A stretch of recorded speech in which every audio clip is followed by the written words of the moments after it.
I am waiting in the silence. I am waiting for the dawn. I am often found in reverence, though from many sources drawn. It is not mine to fight for justice, for it will not be won this day. I am peace, and I am waiting for the lost to find their way.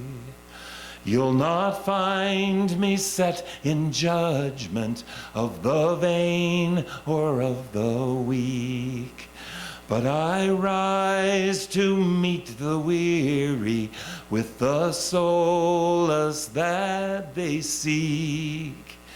Still I have not fed the hungry, nor strewn wealth among the poor. I am peace and bring but mystery, and the patience to endure. I cannot save the suffering from their anger and their pain. Only open doors of insight, so the healing comes again. To the proud I am elusive, to the humble I am near. May the broken rise and look beyond the trappings of their fears. I am found among the seasons, autumn's death and spring's rebirth, as relentless their momentum as the turning of the earth. All are welcome in my presence, for only love can conquer hate. I am peace, and for the harvest I have planted and will wait.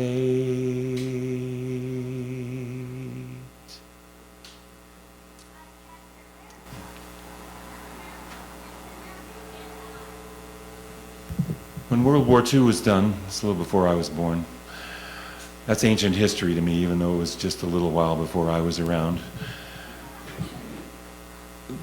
The human world was in ruins.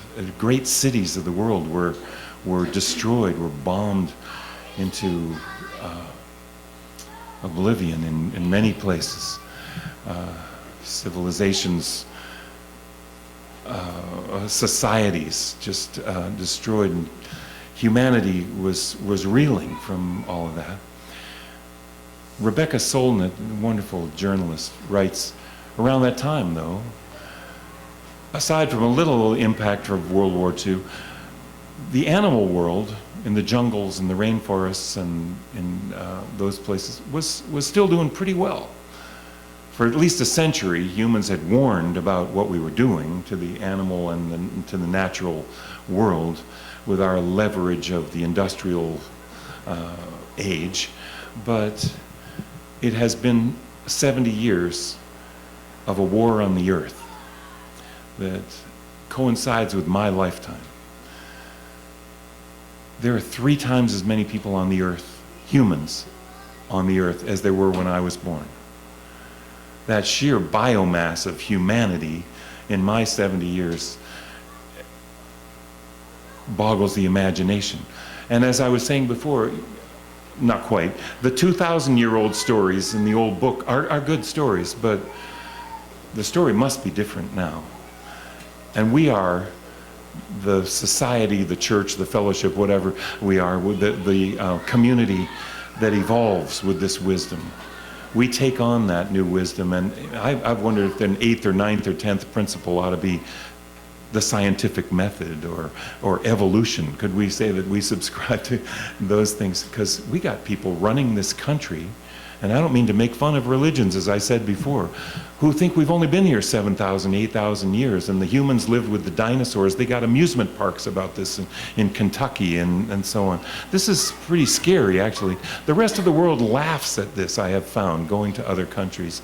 And we lead the world now in ignorance about climate change and so on. Most of the rest of the world knows. I was in Canada not long ago, and somebody showed me the newspaper as we were leaving, and said 98%, a poll says 98% of Canadians agree climate change is caused by humans and is real. 70% of one political party, it's 70-something, close to 80% of one political party in our Congress denies it still. Isn't this something? This has cost millions of dollars, this propaganda effort that it takes to invest in our ignorance as a society. And now we see that rising up. And we're in, I think we're in a state of amazement as well as maybe upheaval over what exactly we do. Because certainly the next leader of what we've liked to call for some time now, leader of the free world, that will be elected in November, better be somebody who understands what's going on with the country, with the world, with the environment. I can get pretty depressed about this, and you know, I even have some friends that are still talking about, well, it's just said in the newspaper such and such, you know, and blah blah blah, and Fox News says such and such, and all that. Okay, forget about climate change. Climate change swept in and took all the headlines away just recently, or you know, in the last decade or two. It used to be we were talking about the disappearing divergence of species, diversity of species. That the soil is in crisis, the water is in crisis, the air is in crisis, the very carrying capacity of this earth is in crisis. And we know quite well now how big, how small this earth is. And long ago came the books, The End of Nature, Bill McKibben's book, and so on. We understand that there's almost nothing pristine left. I'm certainly proud of our president just making a new national monument protected area in Maine and a huge area off Hawaii. You know, there are some good things to report here, where the oldest living beings, the coral, 4,500 years old or something, and is going to be protected.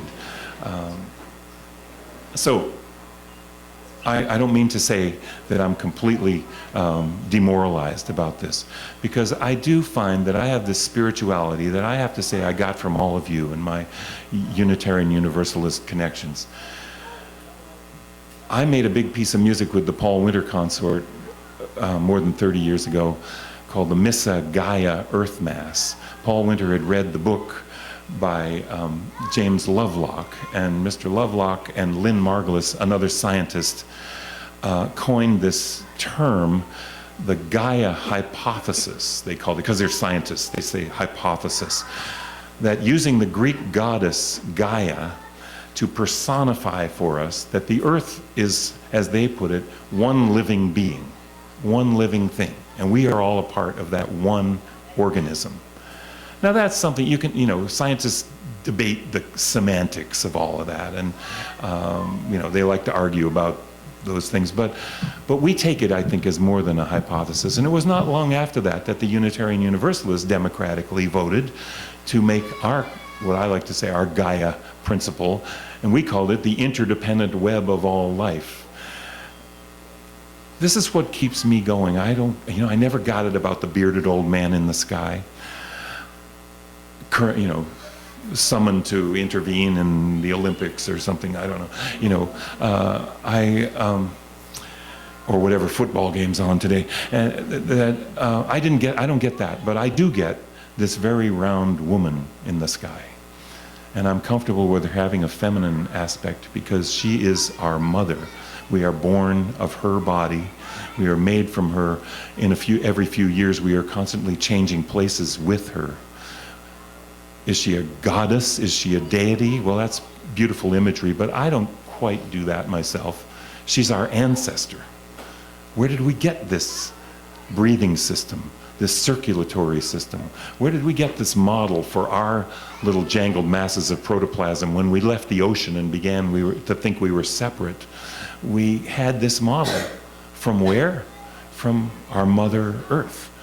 The circulatory system, the water cycle of the earth, the breathing system of the earth, the big green things out there. We breathe out, they breathe in this enclosed system with the outer membrane, the ozone layer, and the digestive system, the soil, is on the surface of the earth, I guess we'd say. But I know entropy, things break down everywhere, in the air and the water, but we say figuratively things go back to the earth. The lungs of the earth, we might say, are the giant green things, the jungles and the rainforests and so on. Trees would be the heart of the earth, physically the pump, taking the water out of the earth like giant soda straws and then evaporating it into the sky with heat expansion and cold compression and condensation and the earth turning and other things trying to stay still. It stirs this whole mix of the circulatory life of this earth. We could go on with the body parts, and someone would say the spleen is somewhere that, never mind that. But you get the idea. The most destroyed parts of the earth these days are places where poor people who have little political clout live. And mostly people of color are the ones suffering the most. And, enough of the United States is still privileged enough and insulated enough that we can say, in Minnesota, the summer will be longer, we'll have more tourists. Well, the folks who live at the bottom of the mountain where there used to be a glacier on top and it isn't there anymore and they don't have a river anymore, or the folks who the ocean is rising and they have to leave the islands that they're on, or so on and so on and so on, the folks where there used to be a giant lake and now it's a desert, they understand this. All over the world, people understand this. And it has taken a huge investment to keep us mollified, if not ignorant, about this. We must do something different. And it's really hard to do by yourself. That's why we come together. That's why we come together here, not to point fingers and do anything, but to have that celebration, have that vegetarian dinner maybe. And I have to say, I'm not a total vegetarian, but I'm working on it. I like to be under the influence of people who are trying to be responsible about this. And the joke is nowadays you drive into a UU church and you think you're at a Prius dealership, and I know we're doing some things, but my entree sometimes when I give, we call it a lecture recital sometimes in academic settings. Jim is going to lecture you. I try not to do that. Some people think I'm too big to be funny, but I try to, make this a little bit entertaining. Someone said as I came in the door, or they said, "Oh, you're our entertainer?" Yeah, I hope so. I try to do that. You're the one who's going to bore us this morning? Yeah, that's me. So, and I know we've heard it all before, but I think it's important for us to get up and remind each other about it. My joke, my entree often is, we cannot go on meeting like this. And it's a joke, but it's not. We are in the 6th great extinction of all time, say the scientists. We've been in it for a while, but and some trace it back to the dawn of agriculture, but that's where the diversity of species started dying off. But in the last 100 years, we have been devastating to the environment. And now folks say it's a race between the disappearing divergence of species and the climate change, which of course are totally inextricably connected. It's a race between the two, which will get us first. Some have dire predictions of, as much, a good part of the human population dying off in some kind of epidemic or great climate disruption or floods and other sorts of things like that. We are now inarguably in an era of catastrophic storms, much more of this weather upheaval than we had. And we might not notice that it was a little hotter this summer for us here in New York State, but this is the hottest year on record for the whole Earth so far. This is what we're up against. It is not really high tech. We're about 1 trillion trees short of what we need. We could plant 1 trillion trees. We have 4 trillion or something. We need 5 trillion. These things can be done. Much more than that. And I have hold out some faith that science is going to come up with some solutions, but I don't want to surrender it to that. We need to understand that that natural world is what made us, and the rhythms of the earth and the harvests and the earth turning and all of that. We're made of that. We're made of that music, of that sustenance of the earth. And now that the Earth's basal metabolism has changed in the last few years and is running a temperature, if you will, we must do things differently. I used to say, no, I don't want to go around saying you have to do this and so on like that, but I'm beginning to say we really do need to do this. There's a group in England that we visited the UK last year. Louisa, my daughter, and I went to England and Scotland, and there's a group that, they're not exactly being funny, but and they haven't given up at all. But their premise, their lead line is, it's too late. That's where they start. It's too late. Not that we're going to give up at all, but it's too late. The world you had when you were a kid, you don't have it anymore. The world we had last year, we don't have anymore. The bees are dying. The frogs are dying. What are we going to do without pollinators, without, things like that? So they say it's too late, and the next question is, how much later than too late are you going to wait before you change your ways?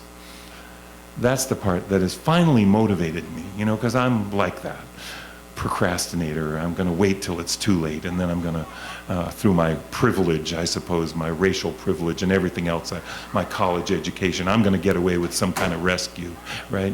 That's the way we work, isn't it? So I know what's good for me to do. I know what will help me live longer, what will make me be happier and healthier, and I don't necessarily do it. Why is that? I must be an addict. I must be injured. I must be hurting. I must be knocked off of my healthy balance to the point where any immediate gratification and anything to mask the pain while I'm out participating in killing the very system that supports us. I need to work on that.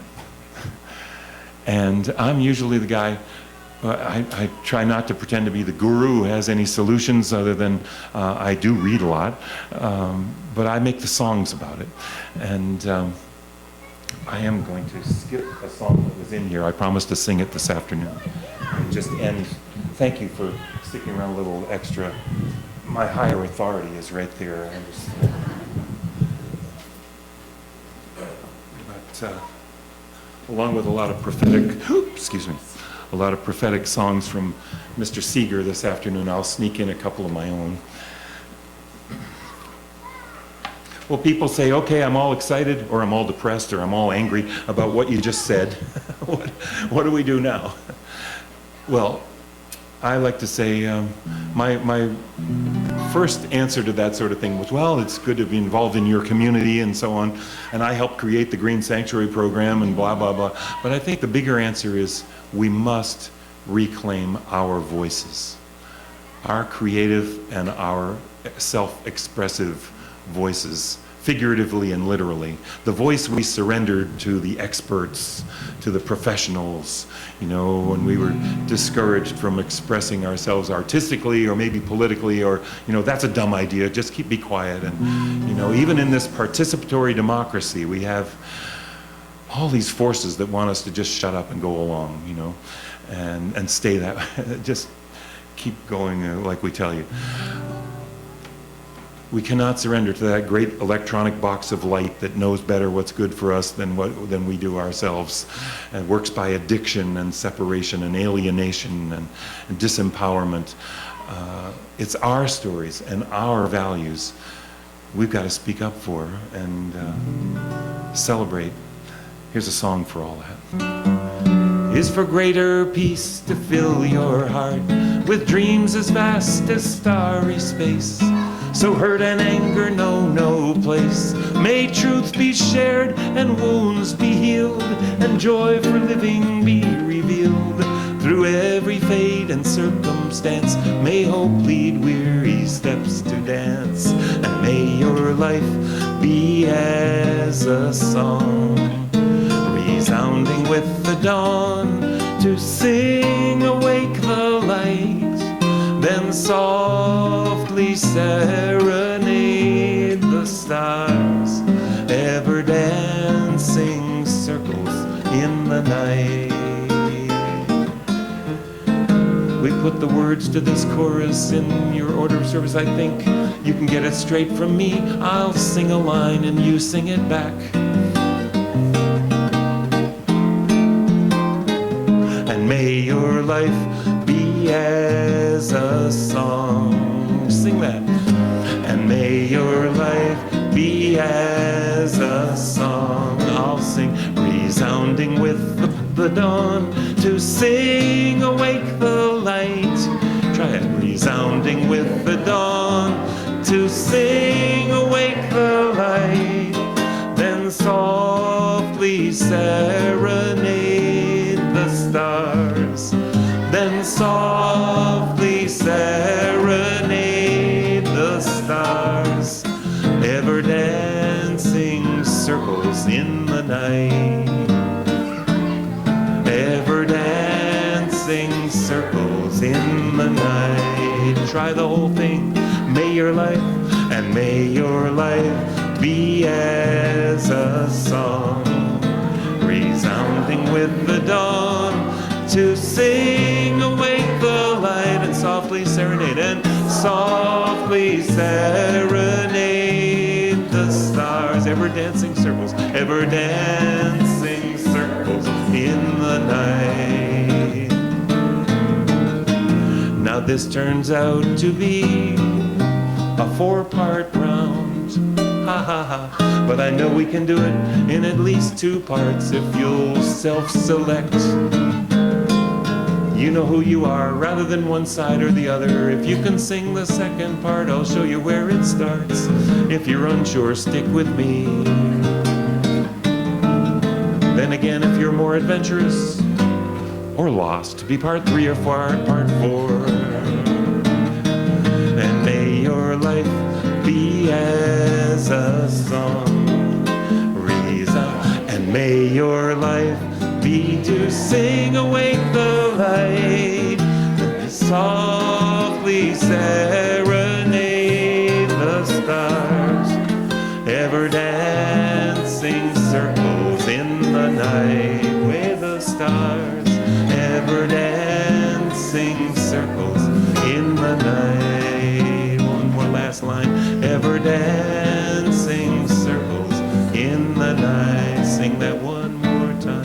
Ever dancing circles in the night. When Wisdom was a striking young man, he met a beautiful woman named Love. Now, I'm not really sure who was the man and who was the woman. Maybe they were the same sex. I'd like to keep you, said Wisdom.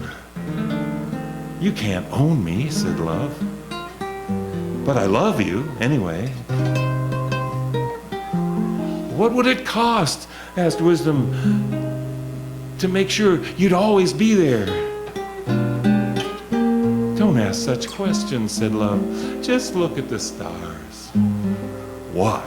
Wisdom pondered. Are they telling us something? Oh, chill out, chided Love, which made Wisdom happy. And so it was that Wisdom fell in love with Love, and thus became truly wise.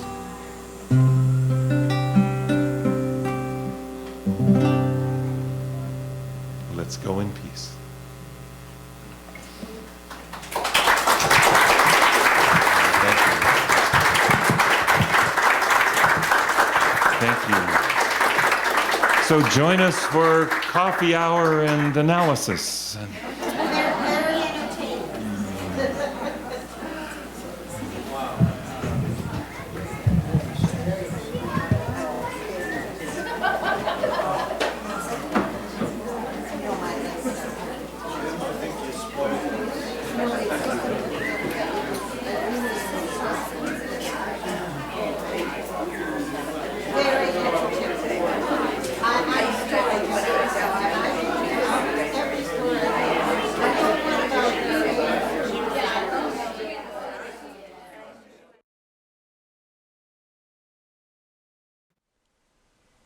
Join us for worship every Sunday at 10 a.m.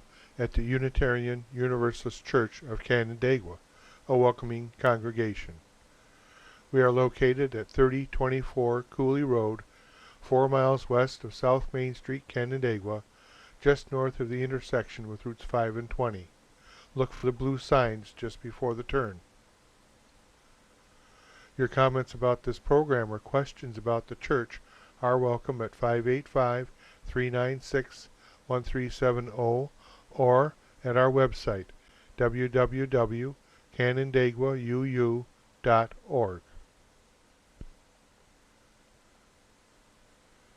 Producer and editor, Daniel Brigham.